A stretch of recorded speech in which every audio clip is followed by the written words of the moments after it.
He had walked among the people as if in a dream. Wilson had been killed by everybody. It was this that made his death special, the children had been told. It was justice. It was all the people showing how much they hated this crime. Killing was justice when everybody joined in.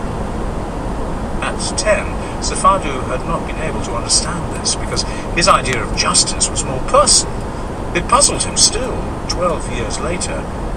Killing Wilson had been good for the settlement. It had shown the black people that their lives were valuable to the white people, but he could not see how that could be called justice. Del Blanc, dead now himself, had been the great talker for Wilson's death, just as he was talking for it again, now, in piping tones, outside the hut. "Turn you ass about! I talking to you. What your name?" But still, 12 years it. He had walked among the people as if in a dream. Wilson had been killed by everybody.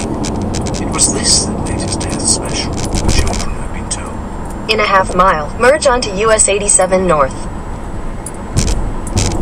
It was justice. It was all the people showing how much they hated this crime. Killing was justice when everybody joined in. At 10, Sefadu had not been able to understand this because his idea of justice was more personal. It puzzled him still, 12 years later.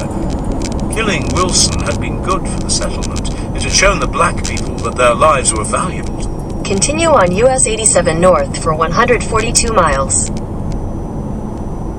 People, but he could not see how that could be called justice. Del Blanc, dead now himself, had been the great talker for Wilson's death, just as he was talking for it again, now, in piping tones, outside the hut. "Turn you ass about! I talking to you. What your name?" "My name Wilson." "Wilson, you kill one man. How can people live together if they do that? How can they learn share woman if they do that? The world fall in pieces if they do that. So now, we all go kill you, Wilson." They had tied Wilson to a tree and discharged their muskets at close range into his body. Sefadu remembered how, at that sudden explosion of sound, great flocks of birds had risen from the marshes. For some moments their wings had filled the sky. Wilson had hung in his ropes all that day, and the next, for everyone to see. Sefadu paused to blow dust from the mouth of the tiny hole he was making.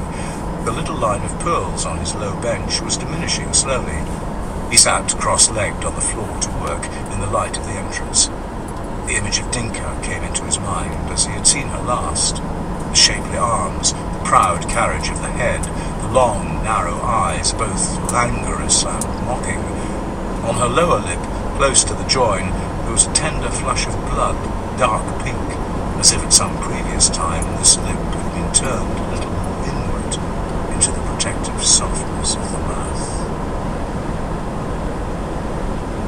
Sullivan, too, was busy that afternoon. He was replacing a broken string in his fiddle.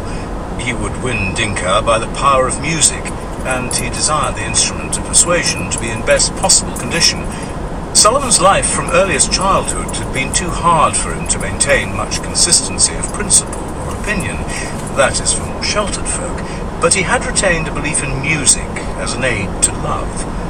He had been alerted to the need for swift action by his talk with Billy and Nchebi, and his realization that both of them had a fancy for Dinka, in spite of being settled men with a good wife. He was by no means convinced that his praise for Salian had done much to make them see the error of their ways. Indeed, he was rather afraid that his words had misfired and roused their suspicions, Nchebi's particularly.